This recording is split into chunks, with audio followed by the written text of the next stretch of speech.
નમસ્કાર મિત્રો, આપણી ગુજરાત સ્ટડીઝ યુટ્યુબ ચેનલમાં ફરી એક નવા આપનું હાર્દિક સ્વાગત કરશો. તો મિત્રો, ઘણા સમયથી આ ભરતીની રાહ જોવાતી હતી.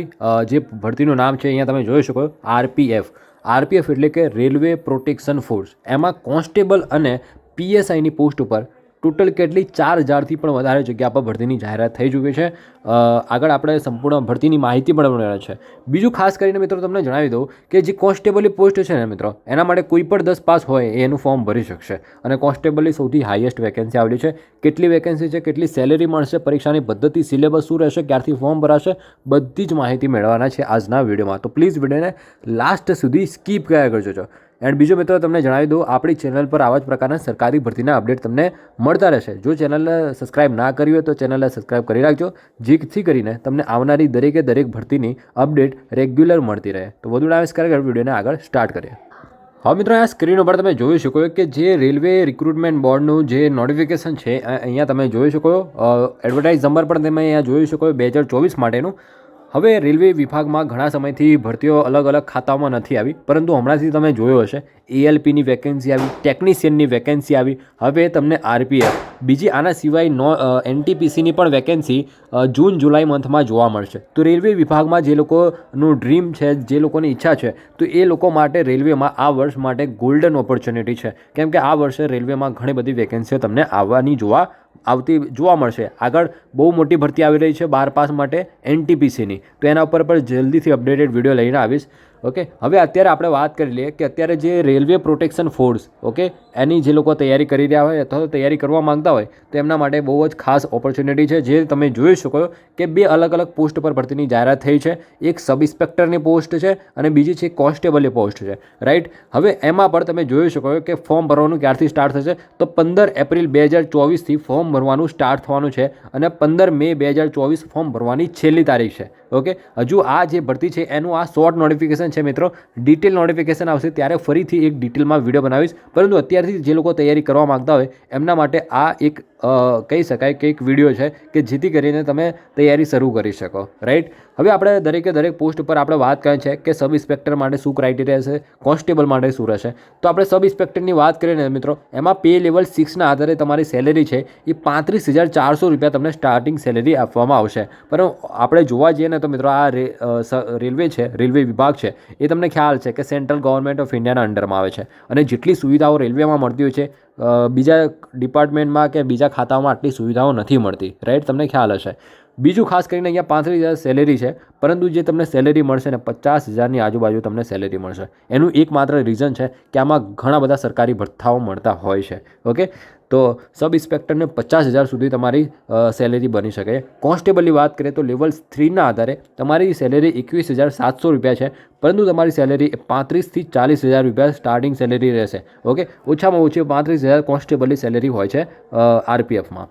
બીજું કે અહીંયા તમે એજ પણ તમે જોઈ શકો કે 18થી લઈને 28 વર્ષના કેન્ડિડેટ જ ફોર્મ ભરી શકશે અને એજ જે છે તમારી એ 1 જુલાઈ 2024 સુધીમાં 20 વર્ષ કમ્પ્લીટ કરેલા હોવા જોઈએ. 1 જુલાઈ 2024 સુધીમાં, અને 28 કરતાં વધારે ઉંમર ના હોવી જોઈએ. અને વેકેન્સીની પણ વાત કરીએ તો 452 વેકેન્સી સબ ઇન્સ્પેક્ટરની પોસ્ટ ઉપર આવેલી છે અને કોન્સ્ટેબલની વાત કરીએ તો 18થી લઈને 28 વર્ષની ઉંમર માંગેલી છે. એમાં પણ 1 જુલાઈ 2024ના રોજ તમારી ડેટને ધ્યાનમાં રાખીને તમારી એજ કાઉન્ટ કરવામાં આવશે. કોન્સ્ટેબલની સૌથી હાઈએસ્ટ વેકેન્સી છે 4208 વેકેન્સી કોન્સ્ટેબલની છે. બાકીની જેટલી પણ વેકેન્સી છે એ બધી સબ ઇન્સ્પેક્ટર એસઆઈની પોસ્ટ ઉપર છે, રાઈટ. ટોટલ વેકેન્સીની વાત કરીએ તો ટોટલ એ 4660 વેકેન્સી આવેલી છે. એપ્લિકેશન ફીસની વાત કરીએ તો મિત્રો, એપ્લિકેશન ફીસ અહીંયા તમે જોઈ શકો કે 500 રૂપિયા એપ્લિકેશન ફીસ હોય છે. બાકીની જે SC ST કેન્ડિડેટ છે, ફિમેલ કેન્ડિડેટ છે, એ બધાને 250 રૂપિયા એપ્લિકેશન ફીસ હોય છે, રાઈટ. બીજું મિત્રો, આમાં છે ને બીજી બધી ભરતીઓ કરતાં કોમ્પિટિશન એટલું બધું હોતું નથી. કેમ કે આમાં એક તો રિટર્ન એક્ઝામ પણ સારી એવી રિટર્ન એક્ઝામનું પણ લેવલ હોય છે. બીજું કે આમાં ફિઝિકલનું પણ એટલું બધું ટફ ફિઝિકલ હોય છે. ઓકે, આપણે એટલું બધું પણ ટફ ના કહી શકાય, આપણે ફોરેસ્ટ સાથે કમ્પેર કરી શકાય કે ફોરેસ્ટ જેટલું આમાં ફિઝિકલ હોય છે. તો ફિઝિકલ અને લેખિતમાં જે લોકો કેન્ડિડેટ હોય સારા, એ લોકો જરૂરથી આમાં સિલેક્શન મેળવી શકે. હવે મિત્રો, અહીંયા તમે જોઈ શકો જે લોકો આપણા ગુજરાત સાઇડથી ફોર્મ ભરતા હોય તો એ લોકોને આ વેબસાઇટ ઉપર જોતું રહેવાનું છે. આ વેબસાઇટ ઉપર બધી અપડેટ મળતી હોય છે રેલવેની, રાઈટ. હવે હું તમને આગળ બતાવીશ કે આનું સિલેબસ શું રહેશે, ફિઝિકલ હાઇટ ચેસ્ટ કેટલું માંગેલું છે એ પણ આપણે જોઈએ.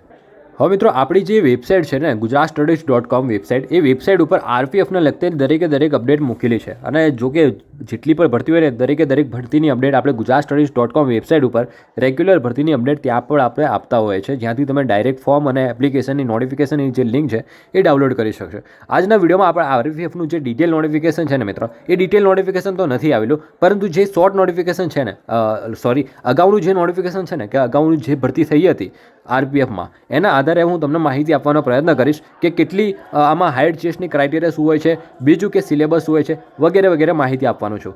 ક્વોલિફિકેશનની વાત કરીએ મિત્રો, મેં તમને કહી દીધું એ પ્રમાણે કે કોન્સ્ટેબલ માટે 10 પાસ હોય એ ફોર્મ ભરી શકે. સબ ઇન્સ્પેક્ટર પોસ્ટ માટે કોઈ પણ ગ્રેજ્યુએટ ફોર્મ ભરી શકશે. સિલેક્શન પ્રોસેસની વાત કરીએ કે સિલેક્શન કેવી રીતે થતું હોય છે મિત્રો, તો તમારું કોમ્પ્યુટર બેઝ ટેસ્ટ હોય છે, પછી ફિઝિકલ એફિશિયન્સી ટેસ્ટ પણ તમારું લેવામાં આવતું હોય છે, પછી તમારું ડોક્યુમેન્ટ વેરિફિકેશન થાય છે, ફિઝિકલ ટેસ્ટ પછી તમારું મેડિકલ ટેસ્ટ થાય છે, અને મેડિકલ પછી ડોક્યુમેન્ટ વેરિફિકેશનનો ટેસ્ટ તમારો થતો હોય છે. હવે આપણે ફિઝિકલ મેઝરમેન્ટ ટેસ્ટની વાત કરીએ તો ફિઝિકલ મેઝરમેન્ટ ટેસ્ટ એ કઈ રીતનું હોય છે, તો અહીંયા હાઇટ ચેસ્ટ અહીંયા તમે જોઈ શકો મેલ કેન્ડિડેટ અને ફિમેલ કેન્ડિડેટ માટે, જેમાં અલગ કેટેગરી પ્રમાણે અલગ હોય છે, જે તમે જોઈ શકો. જો અનરિઝર્વ અને ઓબીસી કેન્ડિડેટ હોય તો મેલ માટે 165 સેન્ટીમીટર અને ફિમેલ માટે 157 સેન્ટીમીટર હાઇટ હોવી જોઈએ. SC ST માટે પણ તમે જોઈ શકો, SC ST મેલ માટે 160 સેન્ટીમીટર છે અને ફિમેલ માટે 152 સેન્ટીમીટર હાઇટ માગેલી છે. બાકીની જે પણ અધર કેન્ડિડેટ હોય અથવા તો અધર કેટેગરીના કેન્ડિડેટ હોય એ માટે આ પ્રમાણેનું રહેશે. એક્સપાન્ડની વાત કરીએ કે હાઇટ ચેસ્ટ કેટલી એક્સપાન્ડ થવી જોઈએ, તો 80 મેલ માટે છે અને એક્સપાન્ડ થઈને તમારી 85 સેન્ટીમીટર તમારી જે છે એ થવી જોઈએ. ચેસ્ટની વાત કરે છે, ચેસ્ટ મેલ માટે, રાઈટ. આગળ જોઈએ. હવે ફિઝિકલ મેઝરમેન્ટ ટેસ્ટ પછી તમારું લેવામાં આવે છે મિત્રો ફિઝિકલ એફિશિયન્સી ટેસ્ટ, જેને PET કહેવામાં આવે છે. કોન્સ્ટેબલ અને SI માટે શું હોય છે? SI એટલે કે સબ ઇન્સ્પેક્ટર. તો એમાં તમે જોઈ શકો કેટેગરી પ્રમાણે, એમાં SIની વાત કરીએ, SI sub inspector x servicemen માટે છે, રાઈટ, એક્સ સર્વિસમેન. તો એમને 1600 મીટર રનિંગ હોય છે, 6 મિનિટ અને 30 સેકન્ડમાં પૂરું કરવાનું હોય છે. લોંગ જમ્પ એમને 12 ફીટ એટલે કે 12 ફૂટ હોય છે, અને હાઈ જમ્પ 3 ફીટ અને 9 ઇંચ જેટલો એક્સ સર્વિસમેન માટે સબ ઇન્સ્પેક્ટરમાં. હવે જે લોકો SI સબ ઇન્સ્પેક્ટર ફિમેલ કેન્ડિડેટની વાત કરીએ તો એમને 1600 મીટરનું રનિંગ નથી હોતું, 800 મીટરનું રનિંગ હોય છે, 4 મિનિટમાં પૂરું કરવાનું હોય છે, 9 ફીટ જેટલું લોંગ જમ્પ હોય છે અને 3 ફીટ જેટલું હાઈ જમ્પ હોય છે. ઓકે. હવે કોન્સ્ટેબલ એક્સ સર્વિસમેન માટે તમે જોઈ શકો, કોન્સ્ટેબલ ફિમેલ એક્સ સર્વિસ માટે પણ તમે જોઈ શકો.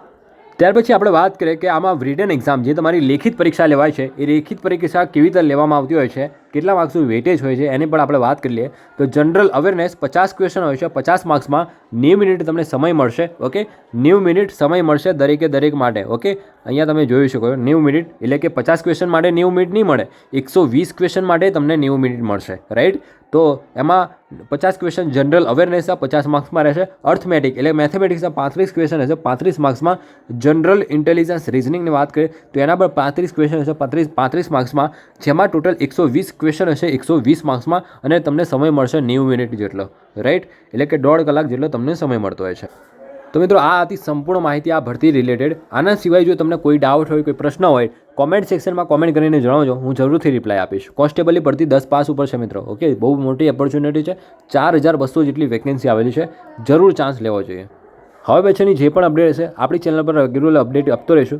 જો તમે ટેલિગ્રામ પર ના જોડાય તો ટેલિગ્રામ પર જોડાઈ જજો. ટેલિગ્રામ ઉપર ભરતીની અપડેટ તમને મળતી રહેશે. પરીક્ષાને લઈને જે પણ મટીરિયલ હોય છે, બુક લિસ્ટ છે, બધું જ ટેલિગ્રામ પર અપડેટ કરતા હોય છે. તો ટેલિગ્રામની લિંક તમને કોમેન્ટ સેક્શનમાં આપેલી છે, ત્યાંથી તમે જોડાઈ શકો. તો મળે મિત્રો નેક્સ્ટ વિડીયોમાં. આ વિડીયો પૂરતું આટલું જ.